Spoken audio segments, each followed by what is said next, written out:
I'm Gloria Chao, the author of the upcoming American Panda, which releases February 6, 2018 from Simon Pulse. And I'm so excited to be here today as part of the We Need Diverse Books Our Story app to discuss Chinese dance with you. In the book, my protagonist Mei is a second-generation Taiwanese American whose traditional parents want her to become a doctor and to marry someone that they pre-approve of.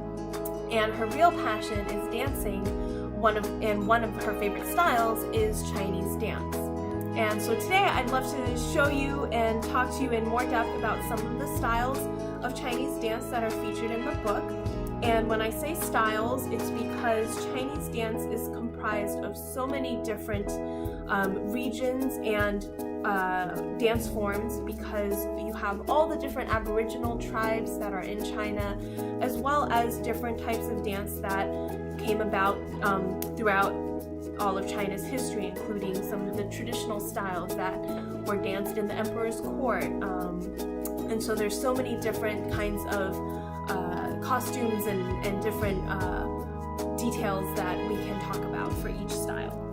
So the first of which is, it's called Dunhuang, which was based off of these paintings of gods that were discovered in the Gansu province, and they made up this style to go along with the beautiful paintings that they saw in these caves. And so what's characteristic of this style is they use a lot of curved arms with flattened palms.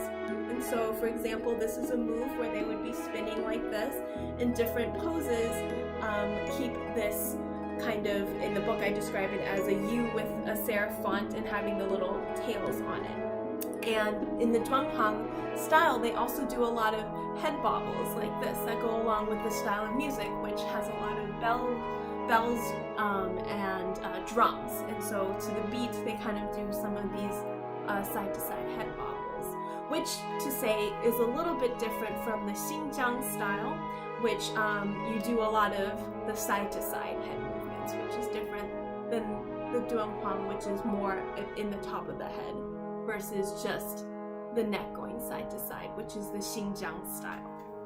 Another style that we talk about in the book that I love is called the Dai style.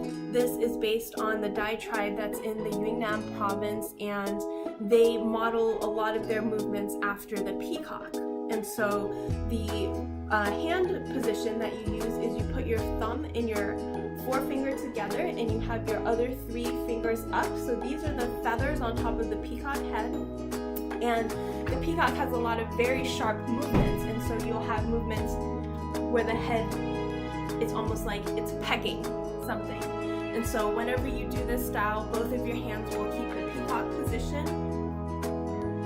And when you dance, you have to hold yourself up because peacocks are very proud, and so you very much have the arrogant stance and then the sharp hand movements.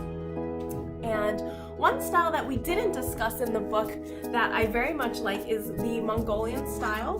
They use bowls, they'll balance bowls on their head, and they also use cups. And so this is a fun one that everyone can try, where if you get these little teacups that you can buy in Chinatown, you put one on your thumb, the other one goes on top, and you're going to wrap your second finger and your ring finger around the cup on top, and then you're gonna put your middle finger in the actual cup like this.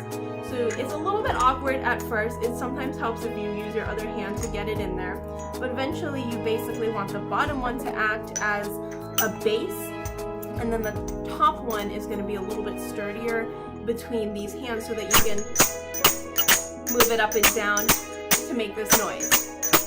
Another fun thing you can do with the cups is you hold the top one steady but a little bit higher, and you shake the bottom one so that it continually hits the top one to make the ringing sound. So this is something fun that you can try just with regular cups that you get from Chinatown. And my favorite style of dance that was always my go-to whenever I had a performance when I was younger is the Chinese ribbons. So There's two ways you can do the ribbons. One is to have one long piece of silk that you have around your neck. And the other one, which I've always loved because it has a little bit of that wow factor, is you can have two separate sticks, two separate pieces of silk, and you can fold it up into a flower so that when you throw it, it'll burst out. And the audience won't be expecting it if they've never seen the ribbons before because they think you have these flower props. And so I'll try to catch it on the camera here. And so it flies out that way. And so I'd love to end this by reading one of the passages where May is dancing with the ribbons. So this is about halfway through the book, and she's performing for a night market event at MIT. My crimson costume dripped with gold embellishments that caught the light, especially when I turned. The silk hugged my body and made me feel like the throne hung god I was supposed to be. I picked up my pre-folded flowers, my props, by the stem, the wooden stick I used to control them, and took my starting position. The guzhen notes sang from the speakers, and the familiar trills of the Chinese zither transported me to another place, my dance world. Nothing existed but me, the real me. I wasn't Chinese or American, just a twirling, leaping force. I started slow, my tiny steps matching the beat, and my flowers twirling above my head. Cloud hands, they were called. I felt like an ancient Tang palace lady, padding around the courtyard with my tiny bound feet, telling my stories with my wrists. The music sped up. So did I.